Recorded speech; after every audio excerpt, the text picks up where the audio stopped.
கிறிஸ்துவுக்குள் மிகவும் பிரியமானவர்களே, இயேசு கிறிஸ்துவின் இனிதான நாமத்தினாலே உங்கள் ஒவ்வொரு வாழ்த்துவதிலே மிக்க மகிழ்ச்சி அடைகிறேன்.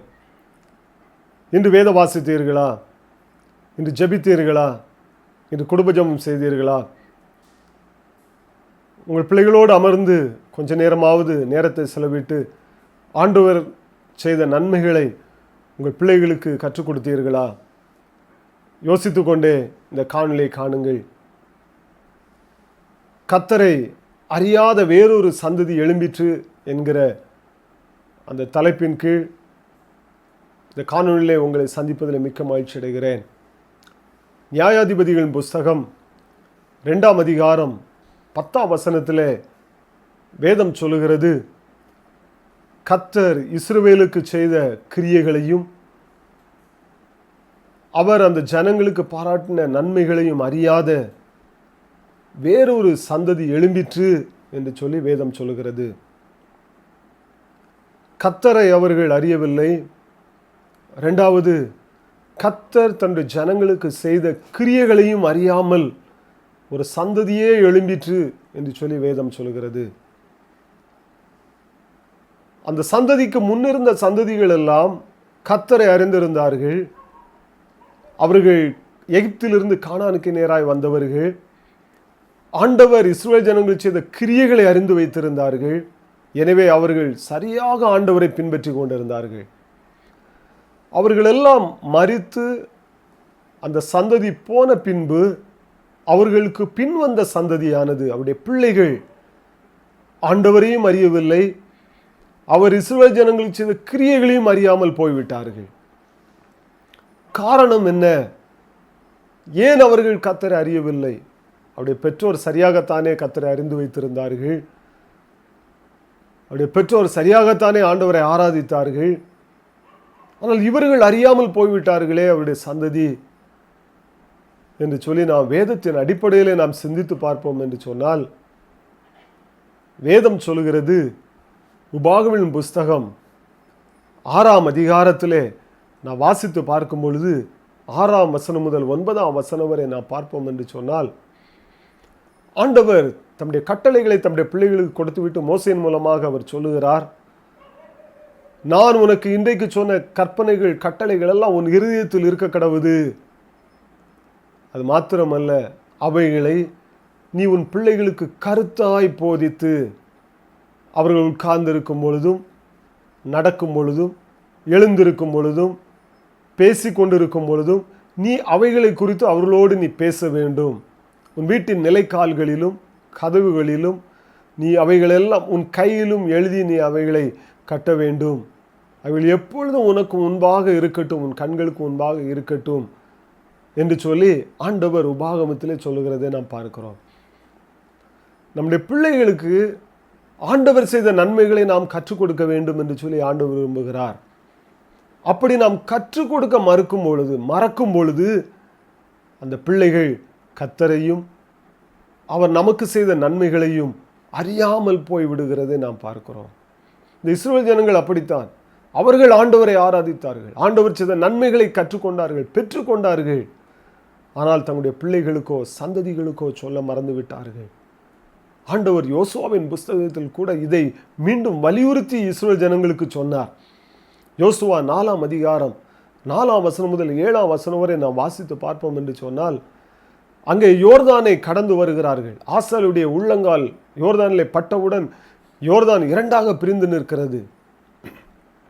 இஸ்ரவேல் ஜனங்கள் அந்த யோர்தான் ஆற்றை கடந்து வரும் பொழுது ஆண்டவர் சொல்லுகிறார், கோத்திரத்துக்கு ஒரு ஆளை நீ தெரிந்தெடுத்து 12 பெரிய கற்களை நீ தூக்கி கொண்டு வந்து ஆசாரியருடைய கால் நின்ற இடத்திலே அவர் அந்த கற்களை நீ நாட்ட வேண்டும்.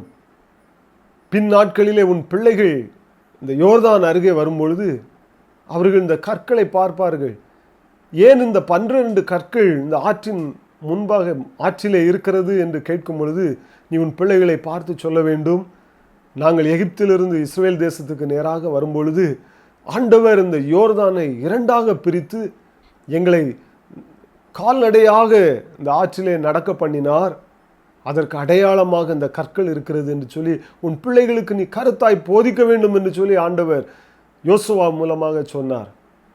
ஆனால் இஸ்ரவேல் ஜனங்களோ ஆண்டவர் யோர்தானை பிரித்தார், எரிகோ கோட்டையை உடைத்தார், தங்கள் குரோமாய் எழும்பின அத்தனை ராஜாக்களையும் அழித்து போட்டு அந்த தேசங்களை எல்லாம் இவர்கள் கட்டிக்கொள்ளும்படி கொடுத்தார். சிவந்த சமுத்திரத்தை பிரித்து வந்தார்கள். ஒவ்வொரு நாளும் அவர்களுக்கு பகலில் மேகஸ்தம்பம், இரவிலே அக்னிஸ்தம்பம் இருந்தது.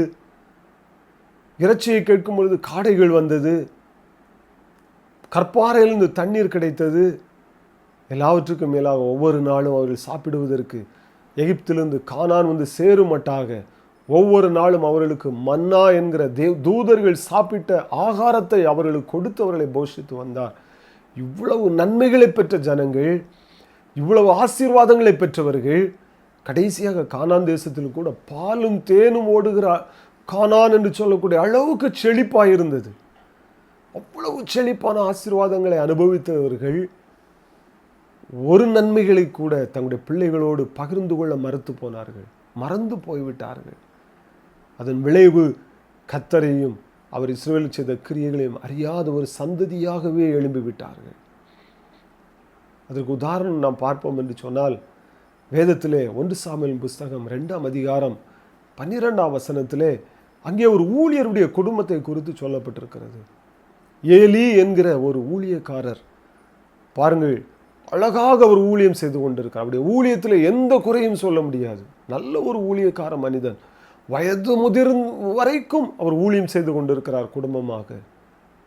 ஆனால் நடந்த ஒரு காரியமோ, இந்த 12ஆம் வசனம் சொல்லுகிறது, ஏலியின் பிள்ளைகளோ பேலியாளின் மக்களாயிருந்தார்கள், அவர்கள் கர்த்தரை அறியவில்லை என்று சொல்லி வேதம் சொல்லுகிறது. பாருங்கள், ஊழியக்காரருடைய பிள்ளைகள் தான். அவர்கள் பிறந்ததிலிருந்து வளர்ந்தது, அவர்கள் எல்லாமே காலையில் எழும்பிவிட்டாலே அவர்கள் ஆலயத்துக்கு வந்து விடுவார்கள். இரவிலே படுப்பதற்கு மாத்திரம்தான் அவர்கள் வீட்டிற்கு செல்வார்கள். முழுவதுமே ஆலயம், ஆலய பணிவிடைகள், ஆலய ஆராதனைகள். பாருங்கள், அவரிடத்துல போய் கேட்டால் சொல்லியிருப்பார்கள், ஓப்பனியும் பினேகாசும், எங்களுக்கு தெரியாத ஆராதனையா, எங்களுக்கு தெரியாத யெகோவா ஆண்டவரா? ஏன்னு சொன்னால் நாங்கள் பிறந்ததே ஆலயத்தில், ஏன்னா நாங்கள் ஊழியக்காரருடைய பிள்ளைங்க, எங்களுக்கு தெரியாது என்னது உங்களுக்கு தெரிஞ்சிட போகுதுன்னு சொல்லியிருக்கலாம் மற்றவர்கள் கேட்டால். அந்த அளவுக்கு ஊழியத்திலே ஊறிப்போன ஒரு ஊழியக்காரன் ஏலி.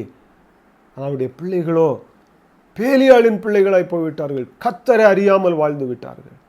ஏலி ஊழியம் செய்தது நல்லதுதான், ஆனால் தன்னுடைய பிள்ளைகளுக்கு கர்த்தரை குறித்து அறிவியாமல் மறந்து போய்விட்டார். மற்றவர்களுக்கு ஊழியம் செய்தார், தன்னுடைய பிள்ளைகளுக்கோ ஊழியம் செய்யாமல் தன்னுடைய பிள்ளைகளை சரியாக கர்த்தருக்குள் நடத்தாமல் போய்விட்டார். அதன் விளைவு தன்னுடைய பிள்ளைகளும் வாலிப வயதிலே மரித்து போகிறார்கள். அந்த செய்தியை கேட்டவுடன் இந்த ஏலி ஒழுங்காக ஊழியம் செய்து கொண்டிருந்தவர், அவரும் கீழே விழுந்து அவர் மரித்து போகிறதை பார்க்கிறோம்.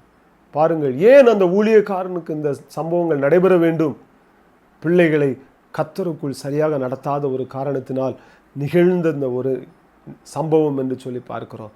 எனவே தான் ஆண்டவர் இங்கே உபாகமம் 6ஆம் அதிகாரத்தில் சொல்லுகிறார், நீ உன் பிள்ளைகளுக்கு என் கட்டளைகள் கற்பனைகளை கருத்தாய் நீ போதிக்க வேண்டும். அவர்கள் உட்கார்ந்திருக்கும் பொழுதும், படுத்திருக்கும் பொழுதும், எழுந்திருக்கும் பொழுதும், நடக்கும் பொழுதும் அவைகளை குறித்து நீ பேசு என்று சொல்லி அவர் சொல்லுகிறதை நாம் பார்க்கிறோம். இந்த காணொலியை கண்டுகொண்டிருக்கிற தாயே தகப்பனே, உங்களுடைய பிள்ளைகளை நீங்கள் எப்படி நடத்தி கொண்டிருக்கிறீர்கள்? கிறிஸ்துவுக்கு நேராக வழிநடத்துகிறீர்களா? இல்லைன்னு சொன்னால், என் பிள்ளைகள் என்னுடைய வயிற்றில் பிறந்தபடியான அவர்களுக்கு கிறிஸ்தவர்களாக இருக்கிற ஞாயிறு ஆராதனைக்கு வருகிறார்கள், எல்லா ஜெப குழுக்களும் கலந்து கொள்கிறார்கள், நல்லது. கிறிஸ்துவுக்கும் அவர்களுக்கும் சம்பந்தம் இருக்கிறதா? இயேசு கிறிஸ்துவுக்கும் அவர்களுக்கும் ஏதாவது தொடர்பு இருக்கிறதா? இயேசு கிறிஸ்துவை குறித்து நீங்கள் அவர்களுக்கு சொல்லி இருக்கிறீர்களா? இயேசு கிறிஸ்து உங்களுடைய வாழ்க்கையில, உங்களுடைய குடும்பத்திலே செய்த நன்மைகளை உங்களுடைய பிள்ளைகளோடு நீங்கள் பகிர்ந்து கொண்டு இருக்கிறீர்களா? உங்கள் பிள்ளைகளுக்கு தெரியுமா? நான் பட்ட கஷ்டம் என் பிள்ளை தெரிஞ்சிடக்கூடாது, என் பிள்ளை நல்லா இருக்கணும்னு சொல்லி நீங்கள் அவர்களை கெடுத்து கொண்டு இருக்கிறீர்களா? அப்படி செய்து கொண்டிருப்பேன்னு சொல்ல ஆண்டவர் இந்த நாளிலே உங்களோடு கூட பேசி கொண்டிருக்கிறார். ஏலியின் பிள்ளைகளைப் போல நம்முடைய பிள்ளைகள் மாறிவிடக்கூடாது. இஸ்ரவேல் ஜனங்கள் அன்னை கர்த்தரையும் அவர் செய்த கிரியைகளை அறியாமல் வாழ்ந்து போனது போல நம்முடைய பிள்ளைகள் மாறிவிடக்கூடாது. நம்முடைய தலைமுறைகள், நம்முடைய திருச்சபையின் பிள்ளைகள், வருங்கால தூண்கள் கிறிஸ்துவுக்காக எழும்ப வேண்டும்.